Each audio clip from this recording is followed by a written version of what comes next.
그게 무슨 상관이야? 라고 말하고 싶어요. 어쩌라고? 쉬셔도 되지 않나. 저는 아니라고 생각을 해요. 빠은 사람.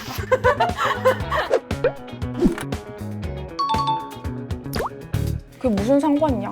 라고 말하고 싶어요. 어쩌라고?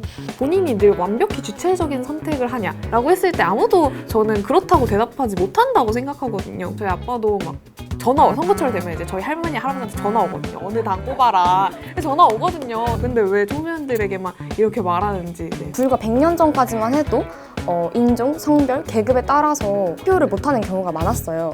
그래서 처음에 노동자들에게 투표권을 줄 때도 노동자들은 자기들끼리 무언가를 선동해서 투표를 할 것이다라는 말도 많이 나왔었고, 여성에게 투표권을 주었을 때도 어차피 남편을 따라서 투표할 거 왜 투표권을 주냐라는 말이 나왔을 정도로, 지금에 와서 그러한 우려들이 과연 맞았을까라고 생각을 해보면 저는 아니라고 생각을 해요. 정치화가 된다고 하더라도 과연 우려일까라는 부분에서 굉장히 의문점을 느꼈어요. 다른 얘기로 말했을 때 자유롭게 의견을 얘기할 수 있는 분위기라고 생각하거든요. 근데 그것이 무엇이 나쁜지? 한국의 근간을 이룬 어떤 역사적 사건들은 늘 청소년들이 주도하고 또 함께 해왔는데, 뭔가 그들에게 또 이제 와서 민주주의의 어떤 꽃이라고 할 수 있는 투표권을 주지 않는다는 건 굉장히 아이러니한. 사실 모든 사람은 다른 사람들에게 영향을 받으면서 살아가잖아요. 그리고 남들에게 영향을 주고받는 게 나쁜 정치인지? 만 19세라고 해서 무조건 선동당하지 않는다는 것도 없고, 만 18세라고 해서 무조건 선동당하는 근거도 어디에도 없기 때문에 그것 때문에 10대들에게 투표권을 줄 수 없다는 더 황당한 이야기라고 생각합니다. 맞아요. 그냥 주기 싫으면 주기 네. 싫다고 얘기하면 되지. 네. 화나고 웃기고 놀라워요. 학생의 본분이라는 큰 집합 안에 어떤 게 포함될까? 그래서 잘 생각을 해보면은 나의 미래를 준비하기 위한 고민, 그리고 사회 구성원이 되기 위한 준비. 왜 자꾸 어른들은 그 어른들의 그 생각 안에 있는 학생의 본분을 우리한테 투영시키려고 하는 걸까? 직장인에게 업무가 본분이라고 너네 업무나 하라고 하지 않잖아요. 근데 왜 학생에게만 본분을 이야기하면서 정치하면 안 된다라고 이야기하는지. 어떤 투표권이라는 것은 민주주의 국가에 살고 있는 시민이라면 누구나 가져야 하고 행사해야 할 수 있는 권리이고, 그것은 무엇으로도 좀 저해될 수 없다고 생각합니다. 동의합니다.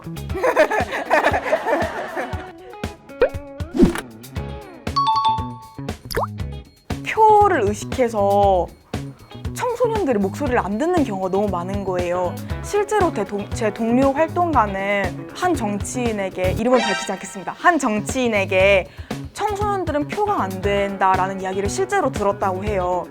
뭐 예를 들어서 저는 스쿨미투 운동을 했었는데, 스쿨미투 운동 같은 경우에는 피해자가 다 학생들이잖아요. 그러니까 이게 뭔가 관련 법이나 이런 걸로 보호하기가 너무 어려운 거예요. 그런 법 제정이 되기가. 선거에 대한 뭔가 홍보를 할 때 청소년들이 좀 이렇게 제외 대상 뭘 나눠주더라도 앞에 다 나눠주다가 제가 딱 지나가면 딱 이렇게 적고, 이런 것들, 같은 공간에 사는데 같은 권리는 없구나. 약간 이건 비유하자면 온 나라가 올림픽으로 난리가 났는데 나만 상관없는 사람이 된 기분? 사실 지금도 뭐 국가가 뭐 열심히 청소년 보호하려고 하고 있겠죠. 근데 이게 어떤 식으로 보호가 이루어지냐면, 근로계약서 만 14세 못 써. 왜냐면 너희들 일하면서 너무 부당한 피해 많이 받을 수 있기 때문에 라고 얘기를 많이 해요. 저는 그들이 부당한 일을 안 당하게 해야 하는 거라고 생각하거든요. 근데 지금은 아예 근로계약서조차 작성하지 못하게 되어 있어요. 그러니까 노래방, PC방 같은 데서 10시만 되면 나가가 아니라 그 노래방, PC방을 청소년들이 10시 이후에도 있을 수 있는 안전한 공간으로 만들어야지. 너네 위험하니까 나가는 사실 웃기잖아요. 여성들이 현재 밤길을 다니기 위험하니까 너네 밤에 다니지 마 라고 통근법 만들 거 아닌데 왜 청소년들에게는 그런 식으로 늘 적용되는지. 저 있을 곳이 거리밖에 없는데 거리의 청소년, 이러면 되게 위험해 보이고. 청소년을 어떤 미래의 희망 혹은 뭐 우리의 꿈 이런 거 말고 현재 살고 있는 어떤 동등한 시민으로서 대우할 수 있는 국가였으면 좋겠어요.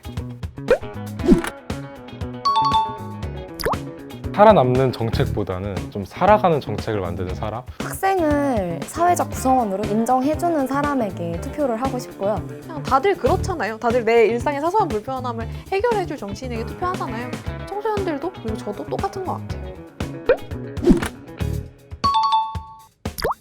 청소년 보호주의에 푹 빠져서 청소년들 집에 가만히 있어야 되니까 10시 이후에 아무 데도 못 나가 라는 법안을 발표하는 사람을 정말 싫어합니다. 자신들을 보호하기 좋은 존재로 만들어가는 빠은 사람. 헛소리하는 사람. 네, 그냥 뭐 제 삶에 관심이 없는 사람에게 투표하지 않겠습니다. 네. 너무 지나치게 이런 관행을 주장하고 실천하는 사람들은 이제는 조금 쉬셔도 되지 않나.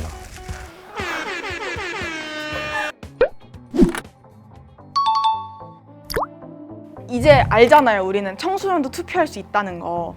그래서 더 넓은 참정권의 마중물이 될 거라는 건 확신할 수 있고, 너희들은 그런 거 좀 모르고 밝게 자라나도 나쁘지 않다라는 이야기들이 쏙 들어갔으면 좋겠다.